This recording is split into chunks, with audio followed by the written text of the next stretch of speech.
आप तो एक भावुकतापूर्ण जो है ना भाषण देने लगे, हम तो चर्चा पे हैं अभी। ये बताइए कि अरविंद केजरीवाल और उनकी पार्टी अपने किए वादों से फिसलती दिखाई दे रही है। जो उन्होंने वैकल्पिक राजनीति की बात कही थी, उस वैकल्पिक राजनीति को छोड़कर वह उसी राजनीतिक आचरण का हिस्सा बनते दिखाई दे रहे जो देश में चल रहा था। क्या इसके संदर्भ में जनता कोई कीमत वसूल करेगी, या उनको यह भरोसा हो गया कि जनता को अब उनका काम समझ में आ गया है, तो अब उनकी गाड़ी छोड़ने को लेकर, सादगी को लेकर जनता की कोई अपेक्षा ही नहीं, तो क्या फर्क पड़ता है? इसलिए अब आनंद लो, सहूलियत है, प्रावधान है, तो क्या दिक्कत है? तो आपसे जानना ही चाहता हूं अभिषेक जी, क्या इसकी कीमत केजरीवाल और उनकी पार्टी को चुकानी पड़ेगी, ऐसा आप महसूस करते हैं? सर देखिए, जनता जनार्दन होती है और जो जनता सर माथे बिठाती है वो नीचे भी उतार देती है। जी। उसमें कोई भी पार्टी हो, जब आम आदमी पार्टी की मुखिया ने इस तरीके के बयान दिए थे और आज उन्हीं चीजों पर वो अपने बनाए हुए बोले हुए शब्दों को उनको तोड़ रहे हैं, तो आम जनता को क्या इसका बहुत बड़ा फर्क नहीं पड़ेगा? वो भी तो ये चीज देखते हैं और इसका मैं कहता हूं परिणाम आम आदमी पार्टी को बहुत जल्द देखने को मिलेगा। तो अभिषेक जी, उम्मीद में है बहुत जल्दी देखने को पड़ेगा, लेकिन मेरे साथ में प्रेम कुमार जी है। प्रेम कुमार जी, एक बात तो मानने वाली है कि भारतीय राजनीति में ये दो धुरंधर खिलाड़ी हैं, एक का नाम नरेंद्र मोदी है, दूसरे का नाम अरविंद केजरीवाल है। अरविंद केजरीवाल अपने कहे हुए से ही पलट रहे हैं, धनाधन पलट रहे हैं। कैसे?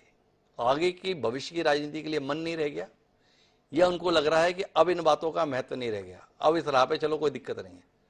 शुरुआत के लिए ये सारी चीजें जरूरी थी, अब बने रहने के लिए, अब बढ़ने के लिए ऐसे आचरण की शुद्धता की जरूरत नहीं है। गांधी शुरुआत के लिए ठीक था, महात्मा गांधी का आचरण, अब दूसरा फार्मूला चलेगा। आगे प्रतिक्रिया प्रेम कुमार जी। जी मंशु जी, अरविंद केजरीवाल जी ने निश्चित रूप से एक नई राजनीति की उम्मीद जगाई थी और वो उम्मीद खत्म हुई है, ये भी सच है। और इसके अलावा लेकिन कुछ काम उन्होंने, जैसे फ्री का बिजली पानी जो भी उन्होंने किया है, जिसको फ्रीबीज के नाम पर लोग आलोचना भी करते हैं, तो वो भी उनकी एक समझ सकते हैं कि देन है। मगर जिन आरोपों में घिरे हैं, उन आरोपों का उस स्तर पर जवाब देना आम आदमी पार्टी के लिए मुश्किल हो रहा है और मुश्किल होगा, क्योंकि वो मानदंड उन्होंने खुद बनाए थे जी। मगर मैं जब संबित पात्रा जी को सुनता हूं, जब वो एक के बाद एक सवाल करते हैं, तो एक अनायास ये बातें पचती नहीं है कि पार्टी विद डिफरेंस तो बीजेपी भी है। तो क्या आम आदमी पार्टी ने अपने लिए जो मानदंड बनाए उससे कमतर मानदंड बीजेपी रखती है अपने लिए? ये भी प्रश्न उठते हैं। राजनीति में जो ये चला है, चलन है, जो ये खुलासा हुआ, मान लीजिए 45 करोड़ वाला, तो ये क्या खुलासा है? आरटीआई से प्राप्त जानकारी ही तो है। जी। सरकार ने सरकारी बंगले पर खर्च कराया है। अगर देखा जाए तो अरविंद केजरीवाल के पॉकेट में तो 1 रुपया नहीं गया, या कम से कम आज की तारीख में कोई साबित नहीं कर सकता। तो लेकिन फिर भी मैं इसका समर्थन नहीं कर रहा हूं।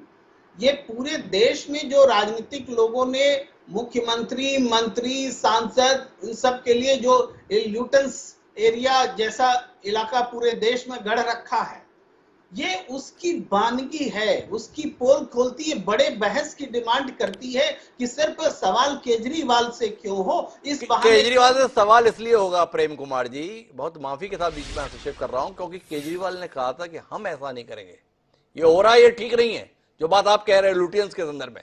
पर केजरीवाल ने यही तो बोला था, यही तो वादा किया था, यही तो देश के संबंध में उम्मीद जगाई थी, हम ऐसा नहीं होंगे, हम विशिष्ट नहीं रहेंगे, हम आम आदमी बनकर रहेंगे।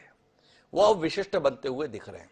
मेरा सवाल आपसे यह प्रेम कुमार जी कि क्या केजरीवाल जल्दबाजी में है, क्या केजरीवाल हड़बड़ाहट में है, केजरीवाल क्या मंजिल पर पहुंच गए या पड़ाव को ही मंजिल मान लिए हैं? केजरीवाल 2014 में नरेंद्र मोदी के विकल्प के तौर पर अपने आप को प्रस्तुत कर रहे थे, आपको याद होगा, बनारस भी लड़ने के लिए पहुंच गए थे।